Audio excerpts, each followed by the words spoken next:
박관천 전 경정이죠. 이른바 정윤회 문건 파동 때 연루됐던 분입니다. 이 경찰이죠. 전 경정이 저희 MBN 시사 예능 프로그램이죠. 판도라에 판도라에 나왔습니다. 출연을 했었습니다. 네, 이 관련한 내용이 좀 있는데요. 이 인터뷰 내용을 좀 들어보고 말씀 나누겠습니다.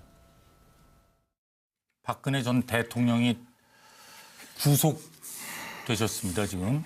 그 소식 듣고는 어떤 기분이 들었습니까? 가슴이 약간 먹먹하다 그러나요? 네네. 그런 느낌을 들었습니다. 저는 그 탄핵 있은 날도 그걸 보지 않았습니다. 일부러 산으로 올라가고 그다음에 영장 실질심사 하는 날은 잠을 자려는데 잘 수가 없겠더라고요. 그래서 요즘은 통홈이라고 그러기도 하고 혼술이라고 그러기도 합니다. 왜 바람 부는 광야에 홀로 서 있다는 그런 느낌 있지 않습니까?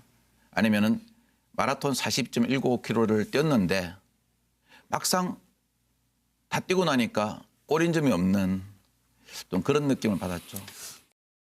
저도 참 안타까운 게 이 대포폰, 감형 이런 거 좀 참 보면은 안타깝습니다. 말이 안 되는 거죠, 이건. 그리고 그분이 이제 문제가 됐던 게 그때 2014년 10월로 기억합니다. 정윤회 씨가 독도음악회에 갔었죠. 그 신문에 나왔습니다. 정윤기라는 가명으로. 원래 정윤기 씨라는 분은 훌륭한 법조인인데 어떻게 또 가명을 그런 가명을 쓰셨는지. 근데 정윤회 씨는 지금도 그 문건은 조작된 거라고 주장하시는 거죠?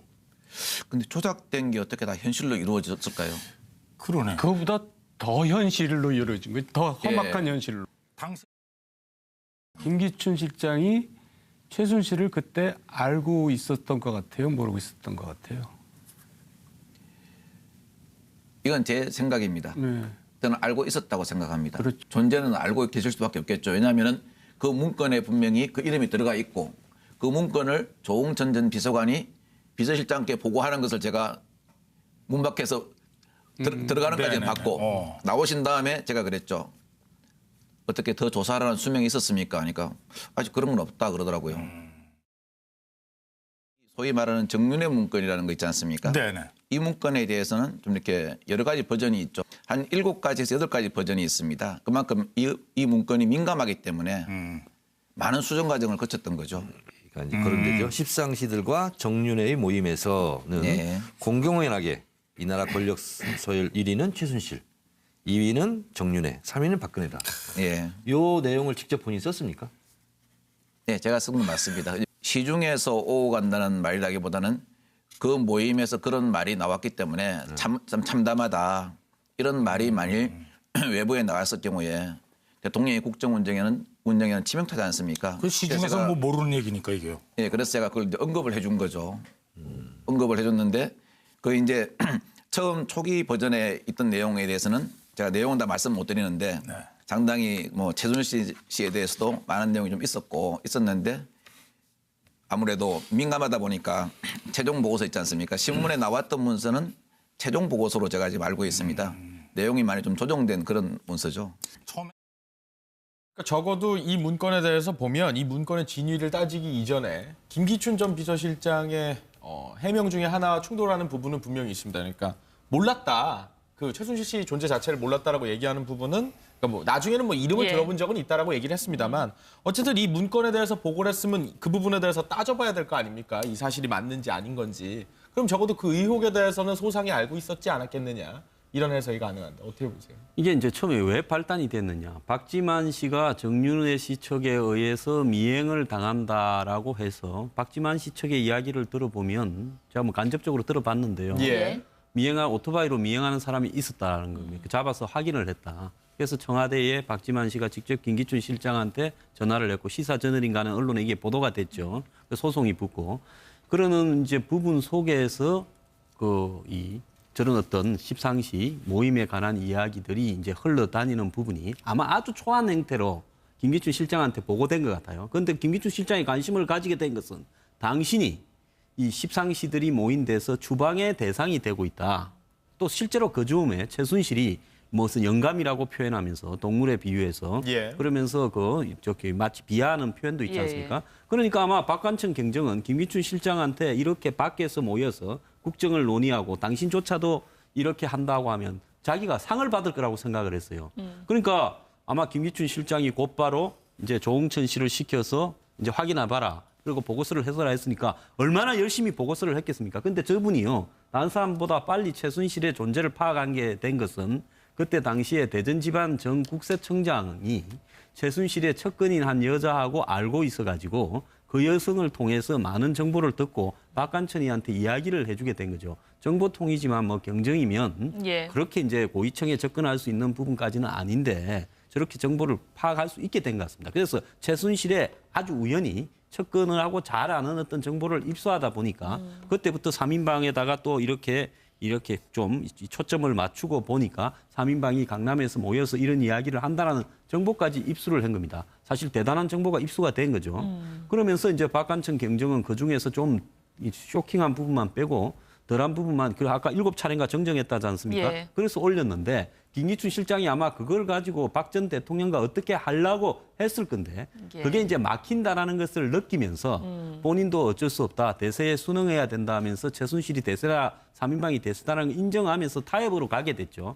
이제 그 과정에서 김기춘 실장이 조응천이나 박관천을 오히려 정리를 하게 되면서 저 사람들이 불만을 품고 있었는데 어쨌든 검찰청에 가서 그 1순위가 권력 서열 1위가 최순실이라고 말을 한 것은 나름대로 사명의식이나 공명심이 있는 사람이죠. 예.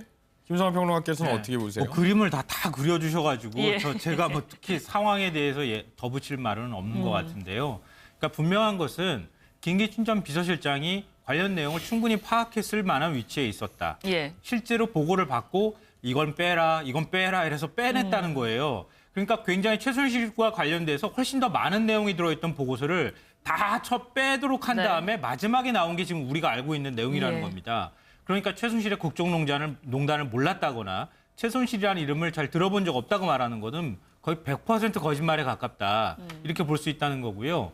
그러니까 방금 전에 정보 파트에서 경정이 그렇게 높은 고위직은 아니라고 말씀하셨는데 네. 그렇게 낮은 직급도 아닙니다. 정보 파트에서. 그러니까 상당히 많이 왕성하게 활동할 만한 그 정도의 직급이라고 볼 수 있거든요. 그러니까 정보 파트에 있는 사람들이 가지고 있는 정보력의 범위나 경찰청 정보가 움직이는 정도의 수준이면은 상당히 많은 정보를 확보했을 개연성이 높다 이렇게 저는 보이고요. 예. 그런 내용을 예를 들면 대통령에게 보고가 안 됐다? 보고가 안 됐을 리가 없겠죠. 그리고 또한 그 당시에 비서관으로 있었던 우병우 전 민정수석이 그 내용을 전혀 파악하지 못하고 조응천 비서관만 그 내용을 알고 있었다? 그것 또한 제가 볼 때는 거짓말일 가능성이 매우 높다고 생각합니다. 근데 이를 제일 어리석은 책임자, 그러니까 제일 어리석은 최고 책임자가 어떤 사람이냐면 예. 자신을 위해서 정보를 수집해서 정보를 올리잖아요. 근데 정보를 올리면 그 정보를 자신이 이렇게 해서는 안 돼. 이래가지고 점점 그럼 밑에 또 내려가서 또 다시 좀 고쳐가지고 또 위에 올리고 아니야. 이래가지고 결국은 자기가 만든 자기 정보를 밑에서 시켜서 진짜 올리는 사실을 거는 마찬가지 보여주지 되잖아요. 않는다는 그렇죠. 거죠. 이런 그게 바로 바보 같은 최고 책임자거든요.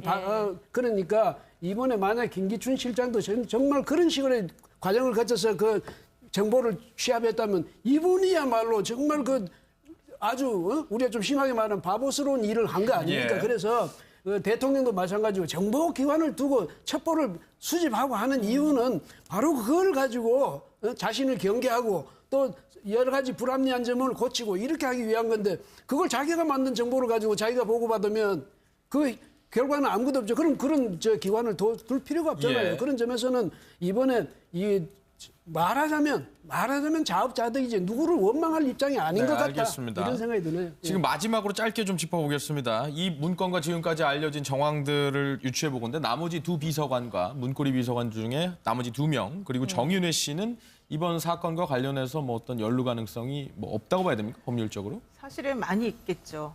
근데 지금 그들까지 이렇게 이 플레이하는 곳에 대놓고 있지 않다는 거예요. 왜냐하면 이들까지 올려놓게 되면 너무 이게 커지고 너무 복잡해진다는 거예요. 근데 네. 사실 사실 제가 봤을 때는 정윤혜 씨도 아는 게 물론 많이 있을 것이고 안봉근 이재만 전 비서관이 사실 저지른 전횡과 그동안 그들이 알고 네. 있는 것들이 너무 많아서 그거를 정리해야 될 분명히 필요성은 있는 것 같아요. 알겠습니다. 제가 그걸 이제 언급을 해준 거죠.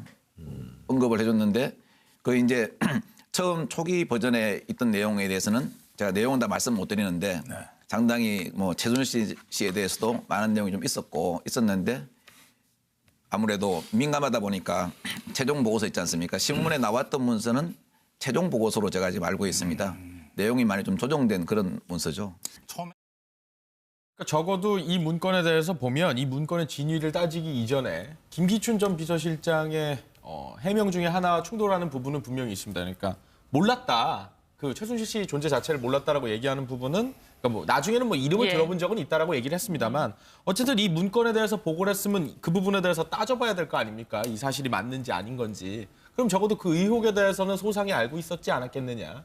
이런 해석이 가능한데 어떻게 보세요? 이게 이제 처음에 왜 발단이 됐느냐. 박지만 씨가 정윤회 씨 측에 의해서 미행을 당한다라고 해서 박지만 씨 측의 이야기를 들어보면 제가 뭐 간접적으로 들어봤는데요. 예. 오토바이로 미행하는 사람이 있었다는 겁니다. 잡아서 확인을 했다. 그래서 청와대에 박지만 씨가 직접 김기춘 실장한테 전화를 했고 시사저널인가는 언론에 이게 보도가 됐죠. 소송이 붙고 그러는 이제 부분 속에서 저런 어떤 십상시 모임에 관한 이야기들이 이제 흘러다니는 부분이 아마 아주 초안 행태로 김기춘 실장한테 보고된 것 같아요. 그런데 김기춘 실장이 관심을 가지게 된 것은 당신이 그 문건은 조작된 거라고 주장하시는 거죠? 근데 조작된 게 어떻게 다 현실로 이루어졌을까요? 그러네. 그거보다 더 현실로 이루어진 거예요. 더 험악한 현실로. 당시 김기춘 실장이 최순실을 그때 알고 있었던 것 같아요? 모르고 있었던 것 같아요? 이건 제 생각입니다. 네. 저는 알고 있었다고 생각합니다. 그렇죠. 존재는 알고 계실 수밖에 없겠죠. 왜냐하면 그 문건에 분명히 그 이름이 들어가 있고 그 문건을 조홍천 전 비서관이 비서실장께 보고하는 것을 제가 문 밖에서 들어가는 까지 네네네. 봤고 나오신 다음에 제가 그랬죠. 어떻게 더 조사하라는 수명이 있었습니까? 하니까 아직 그런 건 없다 그러더라고요. 소위 말하는 정윤회 문건이라는 거 있지 않습니까? 네네. 이 문건에 대해서는 좀 이렇게 여러 가지 버전이 있죠. 한 7가지에서 8가지 버전이 있습니다. 그만큼 이 문건이 민감하기 때문에 많은 수정 과정을 거쳤던 거죠.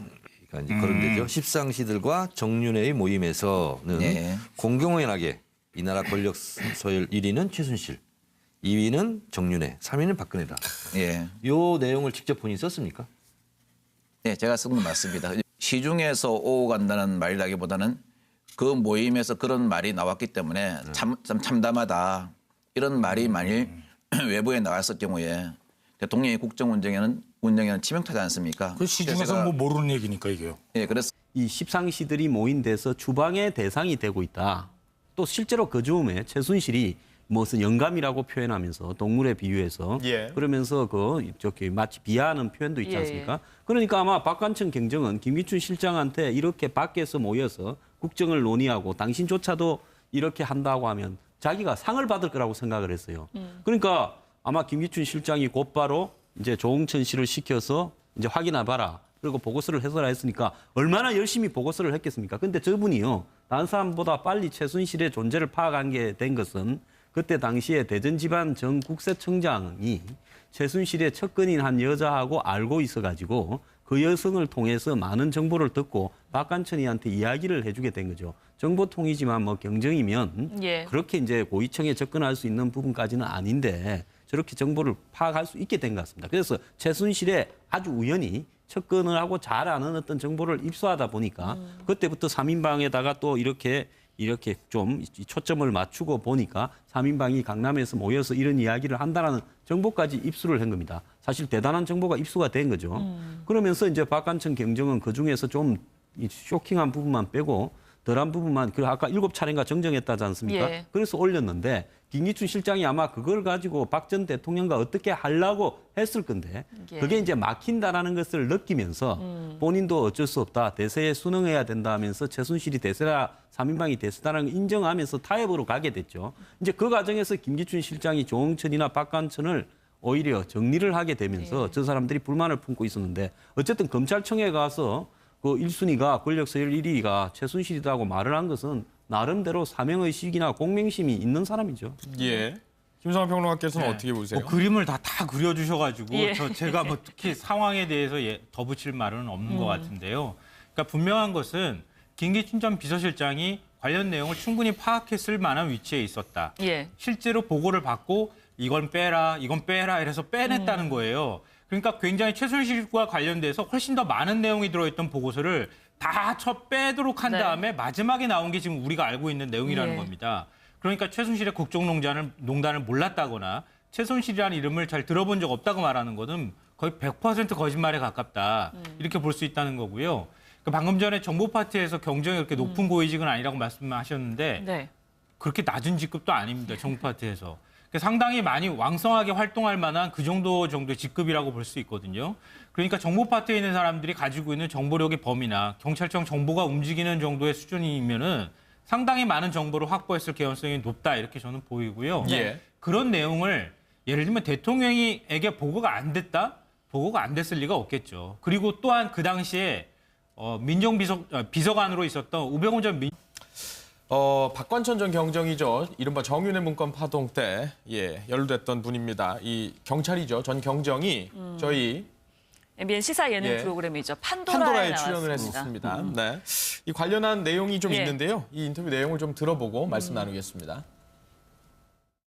박근혜 전 대통령이 구속되셨습니다, 지금. 그 소식 듣고는 어떤 기분이 들었습니까? 가슴이 약간 먹먹하다 그러나요? 네네. 그런 느낌을 들었습니다. 저는 그 탄핵 있은 날도 그걸 보지 않았습니다. 일부러 산으로 올라가고 그다음에 영장 실질심사 하는 날은 잠을 자려는데 잘 수가 없겠더라고요. 그래서 요즘은 통홈이라고 그러기도 하고 혼술이라고 그러기도 합니다. 왜 바람 부는 광야에 홀로 서 있다는 그런 느낌 있지 않습니까? 아니면은 마라톤 40.195km를 뛰었는데 막상 다 뛰고 나니까 꼬린 점이 없는 좀 그런 느낌을 받았죠. 저도 참 안타까운 게 이 대포폰, 가명 이런 거 좀 참 보면은 안타깝습니다. 말이 안 되는 거죠, 이건. 그리고 그분이 이제 문제가 됐던 게 그때 2014년 10월로 기억합니다. 정윤회 씨가 독도음악회에 갔었죠. 그 신문에 나왔습니다. 정윤기라는 가명으로. 원래 정윤기 씨라는 분은 훌륭한 법조인인데 어떻게 또 가명을 그런 가명을 쓰셨는지. 근데 정윤회 씨는 지금도